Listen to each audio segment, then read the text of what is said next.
Hello, কেমন আছো সবাই? আমি পায়েল। আমার আরেকটা নতুন ব্লগে তোমাদের সবাইকে স্বাগত জানাই। তো আজ হচ্ছে চৈত্র সংক্রান্তি, তাই আমি এখন মিক্সড সবজি বানাচ্ছি। আসলে আমার শ্বশুরবাড়িতে নিয়ম হচ্ছে আজকে পাচন করে ওরা। পাচন হচ্ছে প্রচুর সবজি, যত ধরনের সবজি হয় কাঁঠাল থেকে শুরু করে মানে যাবতীয় কুমড়ো, লাউ, মানে সব ধরনের সবজি দিয়ে ওরা একটা তরকারি বানায়, সেটাকে পাচন বলে। তো সেটা আজকে বানায়। তো আমি এত সবজি দিয়ে বানাচ্ছি না, আমি যেটা পাঁচমিশালি সবজি হয় আমি সেটাই বানাচ্ছি। তো চলো সেটা বানিয়ে নেই, বানিয়ে তারপরে খাওয়া দাওয়া করি। এই আজকের আবার মিক্সড মানে ডালটাও সবজি ডাল বানিয়েছি, আর মিক্সড সবজিটা তো দেখলেই। আর নিরামিষ যেহেতু, রিজুকে তাই বললাম, তো রিজু বললো ওর বেগুনি লাগবে খেতে, তাই বেগুনি ভেজেছি, যদিও আমি বেগুনি খাবো না। তো খাওয়া দাওয়া সেরে নেই, খাওয়া দাওয়া সেরে আমরা আবার বেরোবো, আমরা যাবো মাটন আনতে। কালকে যেহেতু পয়লা বৈশাখ, তো অবশ্যই মাটন খেতে হবে। তো মাটন আনতে যাব। তো তোমরা দেখেছো যে আমরা কোন দোকান থেকে মাটন, এর আগে একটা ভিডিওতে দেখিয়েছি, একটা পাকিস্তানি দোকান আছে, সেখান থেকে আমরা মাটন নেই। তো আমাদের মাটন নেওয়া হয়ে গেছে। তো ওই দোকানের পাশেই এই একটা পার্ক আছে, রজার উইলিয়াম পার্ক। এই পার্কটা না খুব সুন্দর, মানে আমরা প্রায়ই আসি, সামারে তো আসি।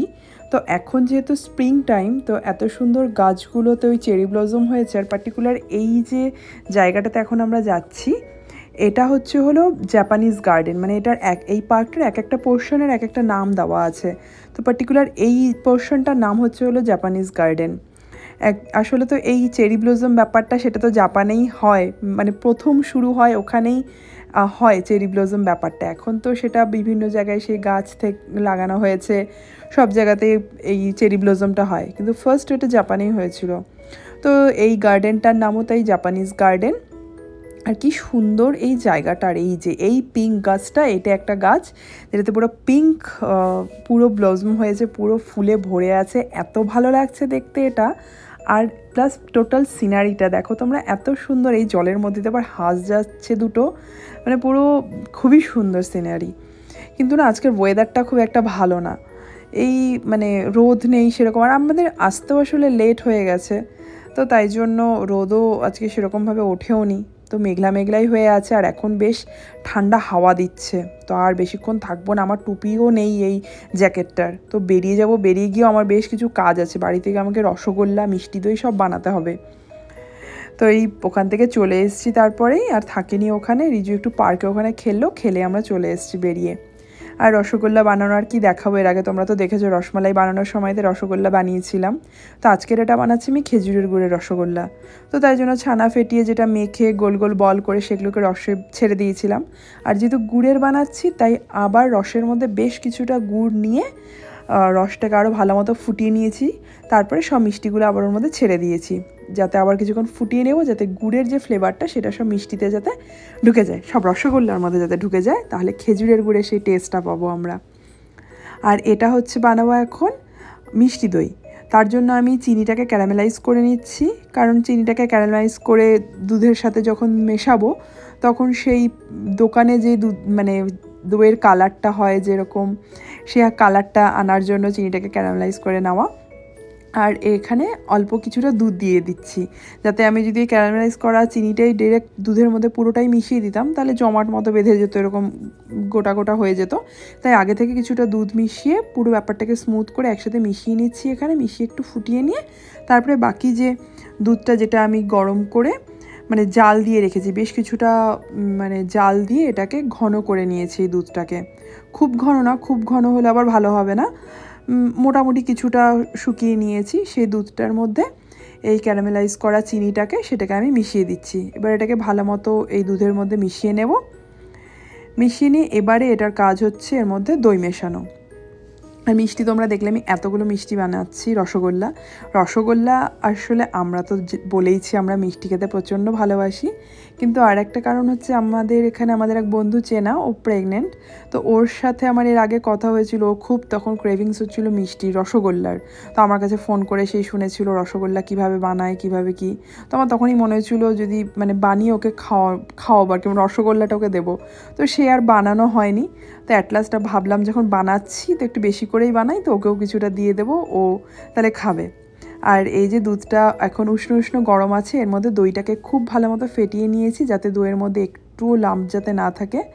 আর ভালো হতো দইটাকে যদি আমি একটু ঝুলিয়ে রাখতাম বা জলটাকে ঝরিয়ে নিতাম, তাহলে একটু দইয়ের মধ্যে জলের ব্যাপারটা কম আসে। দইটা যখন জমাট বাঁধে তখন ওর মধ্যে জল কাটা ব্যাপারটা কম হয়। তো আমার তাড়াহুড়োতে আর মনে ছিল না ছেঁকে নেওয়ার কথা, আমি ডিরেক্ট দইটাই ভালো মতো ফেটিয়ে নিয়েছি। নিয়ে দুধটা এখন উষ্ণ উষ্ণ গরম থাকতে তার মধ্যে দইটা ঢেলে দিয়েছি। এবার এই হুইস্কটা দিয়ে এটাকে ভালো মতো দুধটাকে এবার মিশিয়ে নেব। আর যত ভালো মতো মেশানো হবে, যে ফেনাটা হচ্ছে, ফেনাটা হলে যে দোকানে যে দই হওয়ার পর যে ফেনা ফেনা ব্যাপারটা ওপরে থাকে, তো এই ফেনাটা যতটা হবে তত বেশি ওই ফেনা ব্যাপারটা আসবে, তখন জমাট বেঁধে যাবে।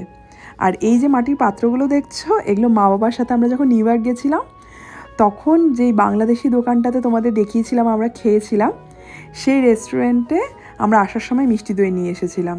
তো এই ভাঁড়ে করে এই পাত্রগুলোতে ওরা মিষ্টি দই দিয়েছিল মাটির পাত্রে। তো তখনই আমি এগুলোকে রেখে দিয়েছিলাম যে যদি কোনো দিন আমি দই বানাই তাহলে আমি এই পাত্রগুলো ইউজ করব। তো অ্যাট লাস্ট এতদিন পর আজকে এগুলোর ইউজ হচ্ছে। তো আমি ওভেনে এখন কিছুটা গরম করে নিয়েছিলাম। আমি ওভেনে সারা রাতের জন্য রেখে দেবো এটাকে, তাতেই হয়ে যাবে। নর্মাল তো টেম্পারেচার গরম থাকলেই হয়ে যায়। তো জন্য আমি কিছুটা গরম করে নিয়েছিলাম প্রথমে, তারপরে নর্মাল বন্ধ করে দিয়ে আমি ওর মধ্যে রেখে দিয়েছি। এখন ওটা সারা রাতের জন্য থাকবে, সকালে গিয়ে দেখব কি হয়েছে ওটা। আর এখানে আমি নববর্ষের ডেকোরেশনের জন্য কিছু জিনিস বানিয়েছি। এটা ওই পাখার মতো একটা বানানোর চেষ্টা করেছি, যেটার পাশ দিয়েই যেটা রিবনগুলো যেগুলো বার্থডে ডেকোরেশন বা যে কোনো ডেকোরেশনে লাগানো হয় সেগুলো দিয়ে আমি পাখার ওই রেড কালারের একটা বর্ডারটা দিয়েছি। আর গণেশ একটা ছোটো এঁকেছি, তো দুটো পাখা করেছি। আর এখানে একটা ব্যানার করেছি আর এই কুলো বানিয়েছি। তো তোমরা যদি বলো আমাকে এই কুলো কীভাবে বানিয়েছি, তো সেই ভিডিওটা শেয়ার করতে, তো আমি তোমাদের সাথে অবশ্যই শেয়ার করব। তুমি অবশ্যই আমাকে কমেন্টে জানিও যে তোমরা ভিডিওটা দেখতে চাও কি না কুলো বানানোর। তো এখানে সামান্যই ডেকোরেশন করে নিচ্ছি। কালকে কিছুই না, মাটন রান্না করে মাটন আর পোলাও খাওয়া হবে। আমি খাবো না, আমি এক পিস জাস্ট একটু ট্রাই করবো, মানে জাস্ট খাবো। খুব ভয় লাগে এখন খেতে, কখন যে কোনটাতে আমার কি প্রবলেম হয়ে যাবে, তাই খেতে চাই না। তা জাস্ট এক পিস খাবো। আমি সেই ডাল ভাতই খাবো, আর কি করার, মানে কষ্টটা করে নিই আর কিছুদিন, যতদিন না অপারেশন হচ্ছে এভাবেই চালাতে হবে, কিছুই করার নেই। তো এখন এই লাগিয়ে নিচ্ছি। তো খেয়ে দিয়ে জাস্ট ইচ্ছে আছে আমরা বাঙালি সাজে যেভাবে শাড়ি পরবো আমি, ওরা পাঞ্জাবি পরবে, পরে একটু ফটো টটো তুলবো এখানে। তুলে আর কিছুই না, কালকে কোনো আমাদের প্রোগ্রাম নেই। আমরা যাব হচ্ছে রিজুর এক বন্ধুর সাথে দেখা করতে, সেটা কালকে। তো এইসবই আছে। আর আজকে এই সাজিয়ে রেখে দিচ্ছি। এই যে পাখাটা লাগানোর সময় আমার মনে হলো পাখাটা আমাকে একটা পাখা এই সাইডে আর একটা পাখা অপোজিট সাইডে করতে হতো, কিন্তু আমার সত্যি কথা এখন আর একটুও ধৈর্য নেই যে আমি আবার এটাকে উল্টো দিক ঘুরিয়ে মানে বানাবো আবার আরেকটা। এখন রাত 1:45 মতো বাজে, ওরা সবাই ঘুমাচ্ছে, তাই জন্য আমি এগুলো করতে পারছি। তো আমার আর ইচ্ছে করছে না যে আমি আবার উল্টো করে এটাকে লাগাই। তো ভিডিওটাও আমি এখানেই শেষ করছি আজকের মতো। তোমাদের কেমন লাগলো অবশ্যই জানিও, ভালো লাগলে লাইক করো, চ্যানেলটাকে সাবস্ক্রাইব করো।